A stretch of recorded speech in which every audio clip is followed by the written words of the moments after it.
Okay, so good morning everyone. I am Ira and I will be your teacher for today. So for today's discussion is we will be tackling about the breast cancer in terms of its awareness and also prevention. Okay?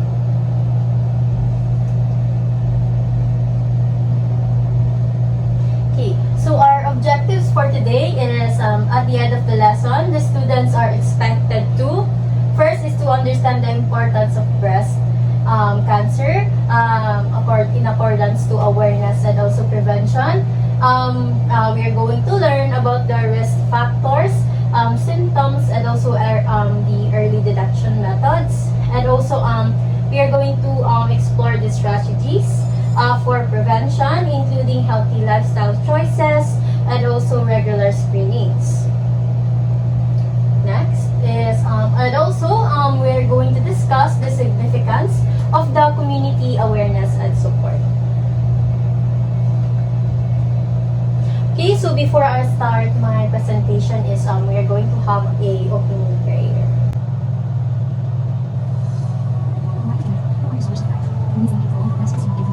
To learn something new. We will learn to help us focus. Guide us and our teacher as we study and read new experiences. We pray in the name of Jesus Christ. Amen. Okay, so again, hello. Before we start the discussion is I would like you to first introduce yourself one by one. Okay, so we start up with you, sir. Can you state your name only, please? My name is Stefan Anarna. Okay. My name is Joshua Lomog. Okay, ma'am. Okay. And my name is Joseph. Okay, so again, good evening, Mr. Stefan, Mr. Joshua, Miss Sarah, and Mrs. Josephine. Okay, now is so this question. So do you have any idea what is breast cancer? So if you have any idea, you can share it to the class. So before that is I would like to pass to you some bond paper, and I would like you to write something, any ideas or is it words or phrases that may indicate your thoughts or your knowledge about what is breast cancer. Okay, so here's the pen. Okay, you can share. Just put anything that you know. Now, Yes. Okay, I'm gonna give you 1 minute to put some any ideas. Mom, are we going to put our names here? There's no need. Only what you know about a breast cancer. Then afterwards is I'm going to call one of you to share to me about what you know about breast cancer.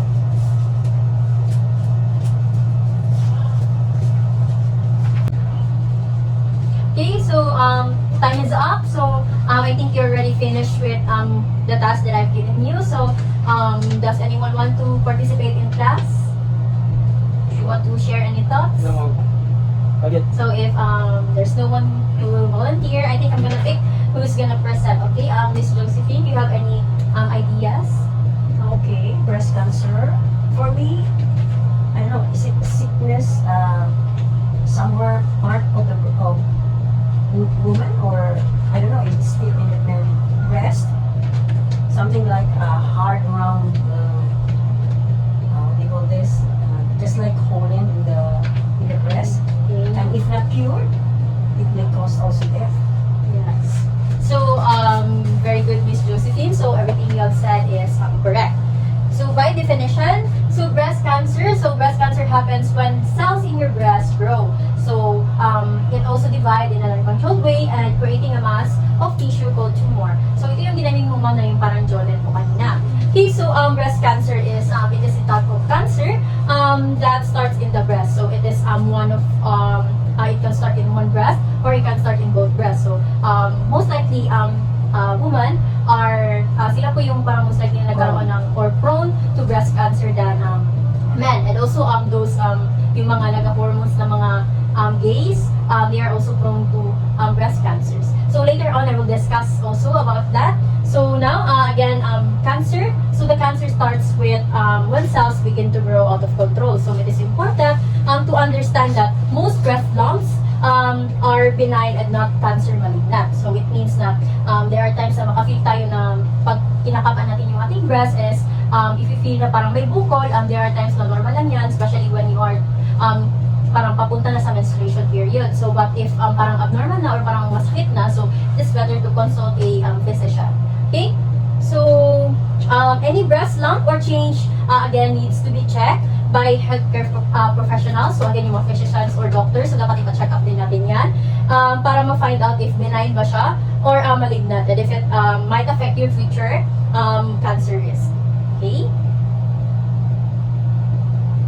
Next.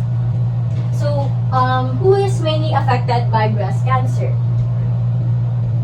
Okay, so, Mr. Longog, can you read what's in the PowerPoint, please? So, breast cancer is one of the most common cancers among women. Second, only to skin cancer. It is most likely to affect women over the age of 50. Though rare men can also develop breast cancer, approximately 2,600 men develop male breast cancer every year in the United States, making up less than 1% of all cases. So, transgender women are more likely to develop breast cancer compared to cisgender men. Additionally, transgender men are less likely to develop breast cancer compared to cisgender women. Okay, so understandable naman si Kuya, no? Okay, now let's proceed. So, why is knowing about awareness and prevention so important? So, kung sa Tagalog, bakit po natin kailangan malaman yung awareness and also prevention ng pagkaroon ng breast cancer? Do you have any idea? Mr. Longo, do you have any idea? For us to be aware of this disease and its ano po yung mangyari sa atin sa body natin. So we need awareness and prevention po. Okay, so very good, sir. So, knowing about breast cancer awareness and prevention is crucial because it can lead to early detection, also improve treatment outcomes, risk reduction, and as well as empowerment, access to support, and resources, and positive impacts of public health. So, para may knowledge tayo sa breast cancer and we know how to prevent ourselves from obtaining it, and also for us to be aware, para din ma-aware din natin yung mga ibang tao. Okay, next. So, cancer is a complex disease that can develop due to a combination of factors, including genetic predisposition, environmental exposure, and healthy lifestyle choices. While it's not always possible to prevent the disease, there are steps individual can take to reduce their risk of developing of this disease. So, again, just what I've mentioned earlier. So, meron din mga steps how to prevent this, and I will tell you later on. Okay, this is the risk factor. So, we start by age. So, breast cancer are most likely to those women or especially men which they are 55 years old or older. And also, with this is it can increase the risk of having breast cancer. So, when you are in this age, is always to check your breast. Kung meron bang any lumps, if there are, is better to consult to the physician. Also, gender. So, as what Mr. Long mentioned earlier, that women are much more likely to develop breast cancer than men. Okay? So, family history and genetics. So, if you have parents, siblings, children, or close relatives who've been diagnosed with breast cancer, so those family members, yung parang na-pass on na po pwede din yung breast cancer is ma-pass on to the next generation. So, if you have any relatives na merong breast cancer or may diagnose ng breast cancer, and also if you think parang ate mo siya, is you also should check up with yourself kasi may possibility or mas malaking risk na magkaroon ka rin ng breast cancer. Okay, so next. And also smoking. So, sino bang nag-smoking dito sa inyo? So, it is also a big risk when you are smoking. So, tobacco use has been linked to many different types of cancer. Di lang breast cancer, but many types of cancer. So, if you are using tobacco or you are smoking, it can also be a risk po na magka-breast cancer ka. And also alcohol use. So, for the alcohol use, a lot of research indicates that drinking alcohol can risk you for certain types of breast cancer. So, actually, it's okay to drink alcohol, pero dapat moderately, responsibly, and parang occasional lang. Huwag yung parang excessive drinking of alcohol because not only breast cancers can magiging lead ng pagiging excessive drinking alcohol, maraming diseases or sakit na makukuha dito. So, much better to avoid so that walang complications in your health in the future. Okay, and also as well as obesity. So having obesity can increase your risk of breast cancer and as well as cancer recurrence. So meaning by cancer recurrence, if pwedeng if ever na may breast cancer ka na and then obese ka, is there are a big possibility that you can have breast cancer again.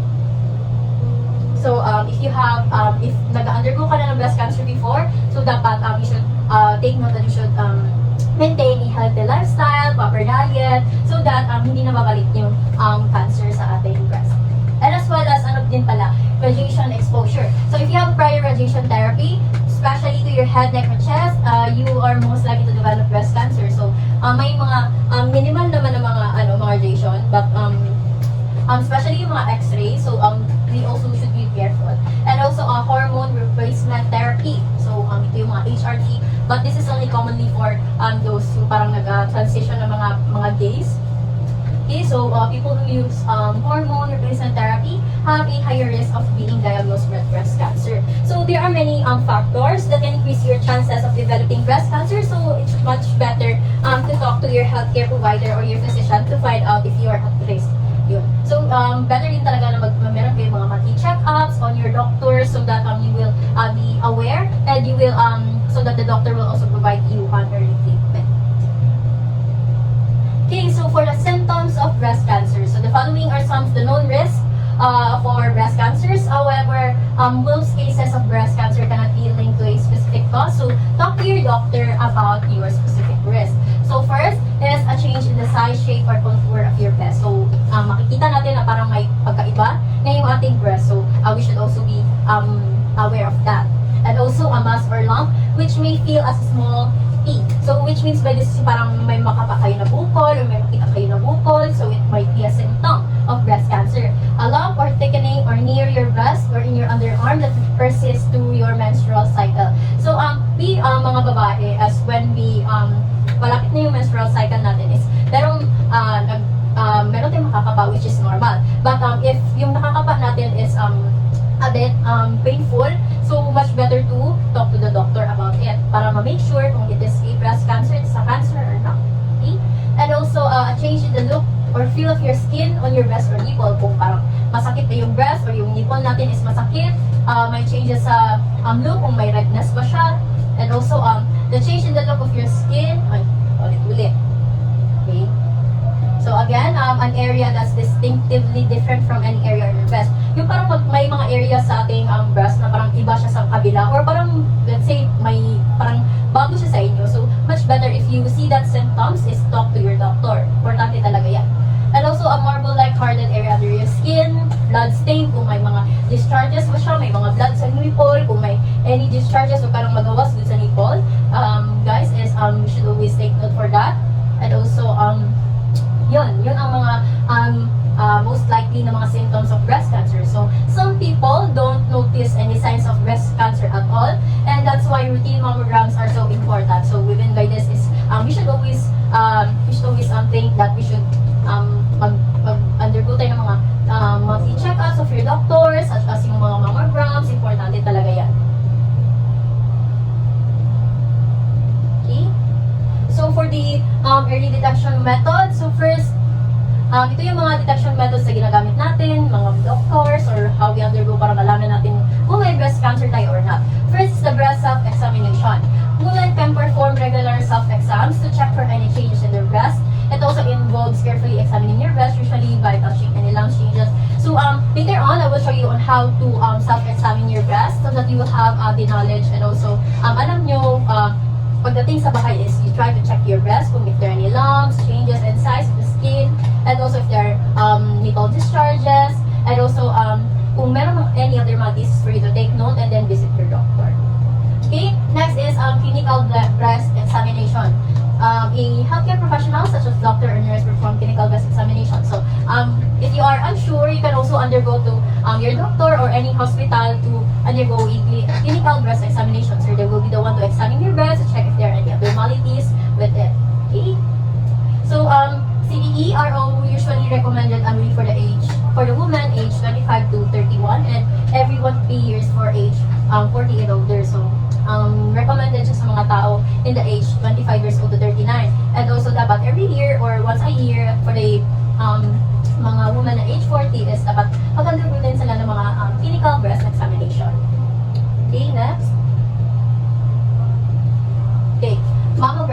mammograms are X-ray images of the breast tissue. So ito yon.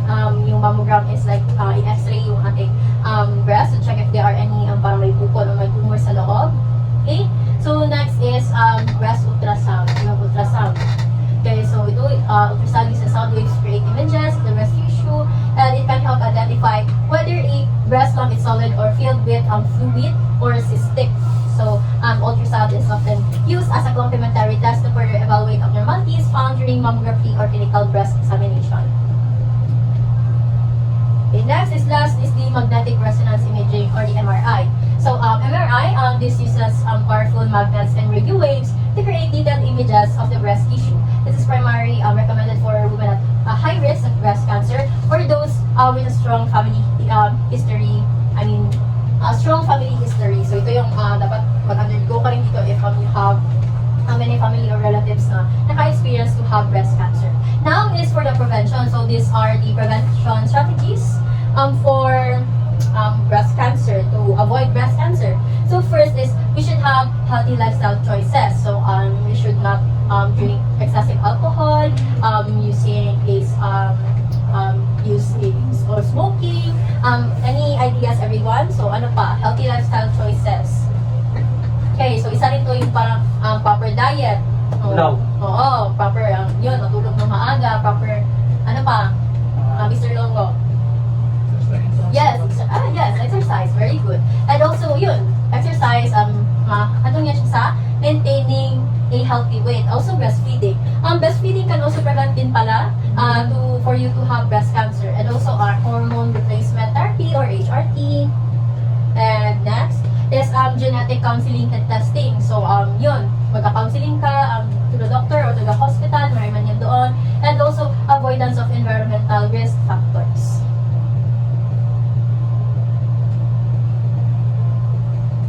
Next, so, here. So, the question is, how can I be sure that my cancer will be detected before it has spread?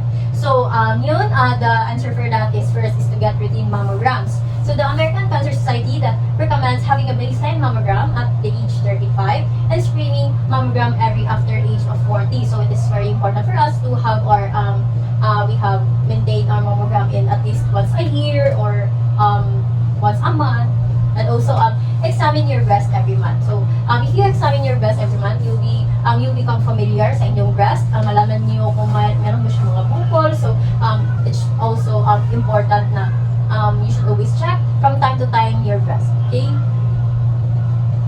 Next is, have your breast examined by a healthcare provider. Yun nga, you should do our monthly check-up sa ating doctor to check kung meron bang any breast cancer or any lumps, di lang breast cancer, but also to check our overall health. Okay? So, they will provide, the healthcare provider or the physician will provide you early treatment and also provide you care.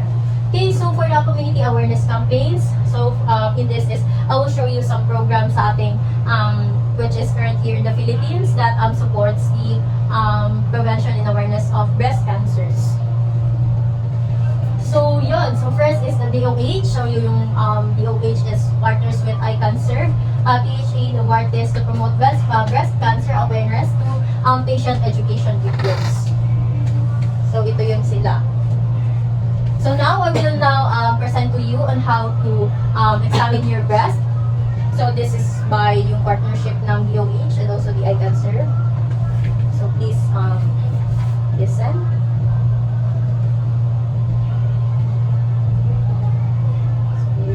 Video.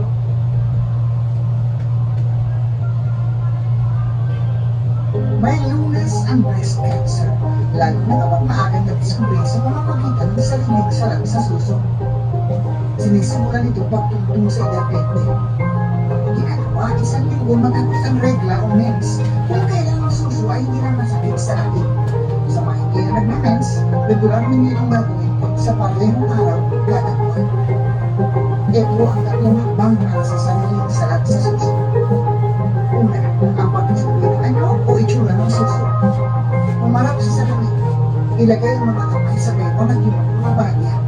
Pangalawang hakbang, hilahin pasulong ng mga balikat at siko at damhin ang paninikip ng muscle sa dibdib. Ngayon mo tingnan ang anumang pagbabago sa suso. Unahin ang nipple, right sisilin ng bahagya, tungkol nipples at inspeksyonin kung may lumalabas. Pakiramdaman ngayon ang kilikili. Suriin ang kilikili habang nakaupo o nakatayo at ang iyong mga braso ay bahagyang nakataas para mas madali itong salatin. Mas mahirap ang pagsalat kung nakataas na tuwid ang braso. Pangatlo sa inyong checklist, ang mismong pagkapa sa suso. Mahiga na ngayon ang lapat ang likod at nakataas ang kaliwang braso. Maglagay ng unang at tuwalyang nakabalunggong sa ilalim ng kaliwang balikat. Hindi ang dulo ng tatlong gitnang daliri ang gagamitin sa pagsasalat, kundi ang pinakaumpok ng tatlong gitnang daliri ito na kailangan din siguraduhin laging magkadikit at palaging tuwid. Ilapat ang umbok ng mga daliri ng kanan. Ngayon, salatin ang ilalim ng utong o nipple. Uliting muli ang mga hakbang ng pagkapa sa kanang suso gamit naman ang kaliwang kamay. May tatlong uri ng diin ang pagkapa. Tandaang gamitin hanggang matapos ang pagsasalat ng kabuuan nito para makasigurong walang makaligtaang bahagi. Huwag magulat kung maraming masalat na maliliit na bubul. Kadalasan naman ay normal na ito. Sa paglipas ng mga araw, unahin ang anumang pagbabago kung pinitigas pa ang maliit na bubul o lumalito. Magpaturo sa doktor, nurse, midwife at barangay health worker para siguraduhin tama ang ginagawang pagsasalat. Hindi lahat ng bukol ay cancer. Kung may madiscovering pagbabago sa iyong suso, pumunta agad sa iyong doktor. Nasa kamay mo ang kinabukasan. Okay, so I hope you learned something from the video. Okay, so you can access the video by the DOH page and also YouTube. I have their link here, so you can take pictures so that you have a reference. Okay, and also the Eye Cancer Foundation Incorporation. This is an advocacy group here in the Philippines that aims to help and give hope to those who suffer and survivors of breast cancer. So you can contact them at their contact number, their email, and also their Facebook page. If you contact them, they can be able to help you po if you are struggling with breast cancer. So there is also ito yung infographic nila, which serves awareness and campaign of breast cancer. So this is sikat yan siya na celebrity. So she's one of their ambassadors, and also the Kasuso Philippine Foundation for Breast Cancer. It is also a non-profit organization that Indians-oriented and volunteer-based. So its vision is to be chief breast cancer support network that services the needy. So yun, if you don't have any yung parang magtulong sa inyo, you can approach this programs or this foundation. They might help you. So you can take note of their information and as well as their email. And also the Philippine Breast Cancer Network. So as you can see in the photo, ayan sila, sumasama, meron silang mga meetings, and also they also do parang nagpupunta sila ng iba't ibang lugar to help the women in there, especially in the rural areas. Their contact number. So ayun, according to them, the 4 best ways to avoid cancer: proper diet, regular exercise, not smoking, and also moderate alcohol intake. So it's not necessary na to stop alcohol, just to drink moderate. Okay, so next, the Philippine Cancer Society. Yun nga, non-profit pa rin itong organization. This helps, they create programs and activities in promotion of cancer awareness and control. So meron din sila mga services to help for those who are in need of help. May mga breast cancers, not only breast cancers but any type of cancers. We are willing to help. So next is, what is the rate for breast cancer. So, overall, sa 5-year daw na survival rate is 90% lang ang kakasurvive na may breast cancer. And also, 5-year survival sa mga nag-cancer, yung parang sa may nearby areas, 86%. And also for those who have metastatic breast cancer is 28%. So fortunately, the survival rates for breast cancer are improving as we learn more about the disease and develop new and better approaches to management. So each year, magbababa din yung mga percent na yan if tayo is maging responsible and also spread awareness sa mga women, especially sa mga babae na kagaya natin. Okay, so next. Actually, estimates lang yan siya. So now, I will now be asking you a question. This is for your participation. So, I have this question. As a student, how can you lessen the spread of breast cancer? And also, how can you advertise the awareness for breast cancer? So, anyone? Okay, Mr. Longog, can you share your thoughts about, So, okay? to lessen the spread of breast cancer, ma'am, is there's a lot of way, ma'am. But for me, to lessen breast cancer is we need to educate ourselves, especially to women, because they are more likely to have a breast cancer. So how to educate ourselves? So we need some research. For example, we need some research for its a risk factor, its early detection methods, and its treatment of the cancer, breast cancer. And also, paano natin malalaman yung ganun? So, we need to research na naman po. So, sa DOH or sa WHO or World Health Organization or other healthcare websites po. Okay, wow, very good. So, it is correct. So, all of Mr. Longog said is correct. So, very good. Kinaminaw. So, again, guys, is being diagnosed with breast cancer can feel scary or frustrating. But, there are times also na you may feel hopeless, but wag niyo kalimutan na there are a lot of people who is willing to help you to survive. So if you or a loved one is facing this disease, it is important to take advantage of many resources that is available to you, especially yung mga hospitals or doctors that you can ask for help also. So talk to your healthcare provider or your doctor about your treatment options, and also you might even want to get a second option before you make a decision. And as well as if you feel, you should feel satisfied and optimistic about your treatment plan.